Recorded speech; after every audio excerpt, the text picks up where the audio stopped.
Hello friend, जय हिंद। कैसे हैं आप सभी? स्वागत है आप सभी का टुडे एग्जाम स्टडी के यूट्यूब प्लेटफॉर्म पे। मैं हूं विवेक पांडे और आप हैं हमारे साथ। आज हम पढ़ेंगे हिंदी और संस्कृत का सबसे फेमस टॉपिक और एग्ज़ाम के लिए भी सबसे महत्वपूर्ण टॉपिक, संधि के बारे में। संधि तो पढ़ेंगे ही, साथ में हम उस ट्रिक को भी समझेंगे जिसे देखते आप सेकंडों में बता सकते हैं कि इसमें कौन सी संधि है। तो आइए बिना समय गंवाए हम स्टार्ट करते हैं आज का सेशन। वीडियो को लास्ट तक देखिएगा। वीडियो पसंद आया लाइक से सब्सक्राइब करिएगा, और हाँ, चैनल पे नए हैं तो सब्सक्राइब करके ही जाना है आपको। आइए वीडियो स्टार्ट करते हैं आज का।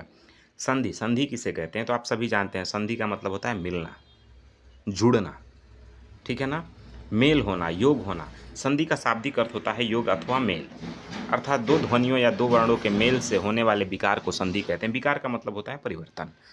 जब दो वर्ण आपस में मिलते हैं और उसमें कोई विकार उत्पन्न होता है, कोई परिवर्तन होता है, उसे ही हम संधि कहते हैं। संधि के लिए एक दूसरे का मिलना जरूरी है। अगर हमें आपसे संधि करना है तो या तो आप हमारे पास आएंगे या तो हम आपके पास जाएंगे, तभी ये संधि संधि पॉसिबल है। तो संधि मतलब जुड़ना, विच्छेद मतलब अलग होना, ठीक है ना। परिभाषा, जब दो वर्ण पास पास आते हैं या मिलते हैं तो उनमें विकार उत्पन्न होता है, अर्थात वर्ण में परिवर्तन हो जाता है, और यह विकार युक्त मेल ही क्या कहलाता है? संधि। क्लियर है? वर्णों के मेल से जो विकार उत्पन्न होता है उसे ही हम संधि कहते हैं। ये संधि तीन प्रकार के होते हैं, आप सब पहले से भी जानते होंगे। स्वर संधि, व्यंजन संधि और विसर्ग संधि। स्वर का स्वर से मेल हो तो स्वर संधि, व्यंजन का व्यंजन से या स्वर से मेल हो तो व्यंजन संधि, और विसर्ग का विसर्ग या व्यंजन से या स्वर से मेल हो तो विसर्ग संधि।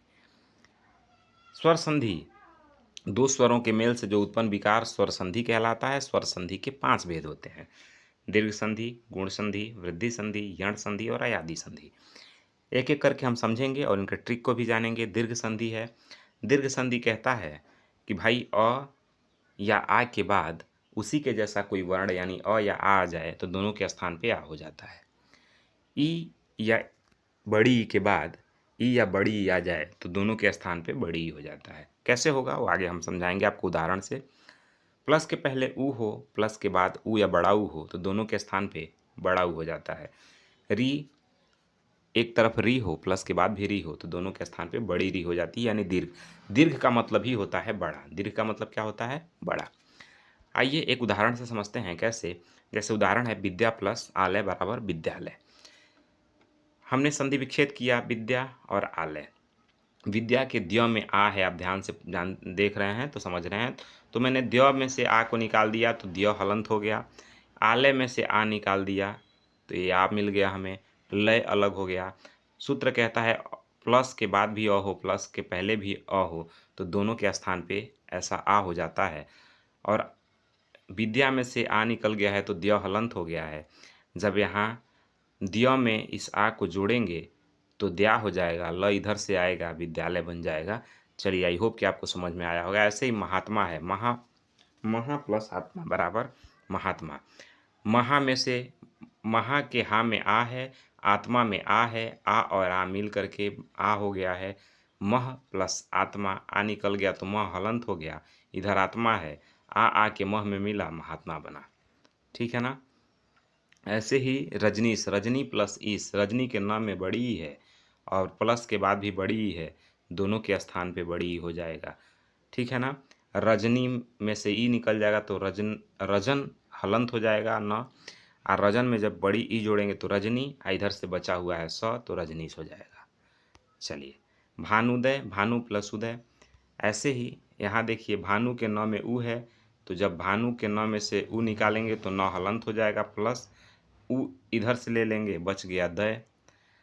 ऊ और ऊ मिल करके बड़ा ऊ हो जाएगा। बड़ा ऊ जब न में जोड़ेंगे तो बनेगा भा नु, इधर से लेंगे दय, भानुदय। ठीक है ना। चलिए, अब इसका ट्रिक समझिए। देखिए, किसी भी शब्द के बीच में यदि आपको बड़ा आ मिला, सॉरी आ मिला, बड़ी ई मिली, बड़ा ऊ मिला या बड़ा री मिला तो आप समझ जाइएगा ये दीर्घ संधि है। कैसे?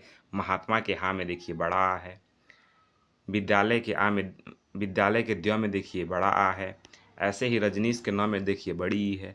यही ट्रिक है। बीच में अगर आपको बड़ा आ, बड़ी ई, बड़ा ऊ मिल गया तो दीर्घ संधि होगा 100%। ऐसे ही गुण संधि है। गुण संधि देखते हैं हम। गुण संधि है। गुण संधि कह रहा है प्लस के पहले अ या आ दोनों में से कुछ भी हो, और प्लस के बाद ई या बड़ी ई हो तो ई के स्थान पे ए हो जाएगा। अ या आ के बाद यदि उ हो तो उ को के स्थान पे ओ हो जाएगा। अ या आ के बाद री हो तो री के स्थान पे अर हो जाएगा। ये गुण संधि है। ठीक, इसका ट्रिक क्या है? इसका ट्रिक है कि किसी भी शब्द के बीच में अगर आपको ए मिला और ओ मिला या फिर अर मिल गया तो समझ जाइएगा गुण संधि है। कैसे? एग्जाम्पल में समझिए। देवेंद्र, सबसे पहले तो आप देखिए देवेंद्र के व बीच में ए की मात्रा है, व पे ए की मात्रा है, कौन सी संधि? गुण संधि। गणेश में ड़ के ऊपर ए की मात्रा है, कौन सी संधि? गुण संधि। कैसे बनाएंगे इसको? देखिए, देवेंद्र, देव प्लस इंद्र, देव के व में अ है, अ है और आगे क्या है? ई है। अ और ई मिल के क्या बन जाएगा? ए बन जाएगा। व हलंत हो जाएगा, ए जाके व पे मिलेगा तो देवे, इधर बचा आधा न आधा तो देवेंद्र हो जाएगा। ठीक है ना? ऐसे ही गणेश, गण प्लस ईस गणेश, गण के ड़ में अ है, ईस में ई है, अ के बाद ई मिल गया, ए हो जाएगा गणेश। ठीक है ना? चलिए, ऐसे ही देखेंगे बीच में अगर ओ मिल गया, ए और ओ मिल गया तो कौन सी संधि बताए थे? गुण संधि। महोत्सव में देखिए ह में ओ की मात्रा है, किसकी मात्रा है? ओ की। संधि विच्छेद हुआ, महा प्लस उत्सव, आगे है प्लस के पहले है आ, प्लस के बाद है उ, अ और उ मिल के ओ हो जाएगा। ठीक है ना? महोत्सव बनेगा। चलिए आगे देखते हैं। महर्षि, बीच में अर है, महर अरसी, यहाँ रह अर है ना, महा प्लस ऋषि, ह में आ है, आगे री है। ठीक है ना? अ और री मिल के अर हो जाएगा, महर्षि बनेगा। ठीक, ऐसे ही वृद्धि संधि, किसी भी शब्द के बीच में ऐ और औ आ जाए तो वृद्धि संधि हो जाएगा। देखिए कैसे, अ या आ के बाद ए आए तो ऐ हो जाएगा, ओ और औ आए तो औ हो जाएगा। ये वृद्धि संधि है। आगे देखिए उदाहरण से।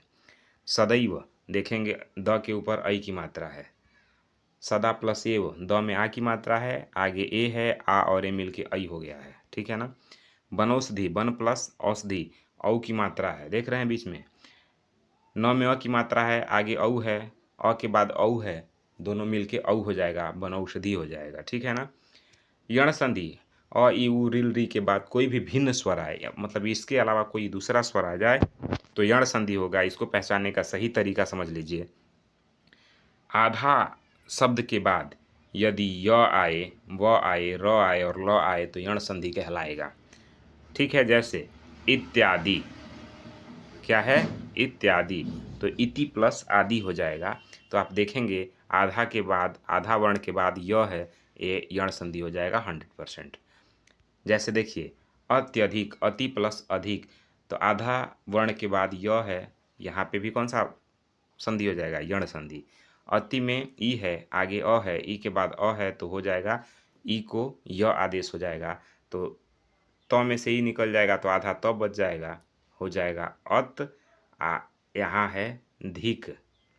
क्यों धिक है? क्योंकि अ निकल गया है, तो ई के जगह पे य कर देना है तो ये हो गया य, अत्यधिक। ठीक है ना? चलिए, यही एक ट्रिक था। बाकी आपको ये वीडियो कैसा लगा, पसंद आया हो तो लाइक शेयर सब्सक्राइब करें। आपका कोई भी क्वेश्चन हमें कमेंट बॉक्स में कमेंट करें, हम आपको ज़रूर उसका आंसर देंगे। बाकी मिलते हैं अगले वीडियो में दोस्त, तब तक के लिए जय हिंद।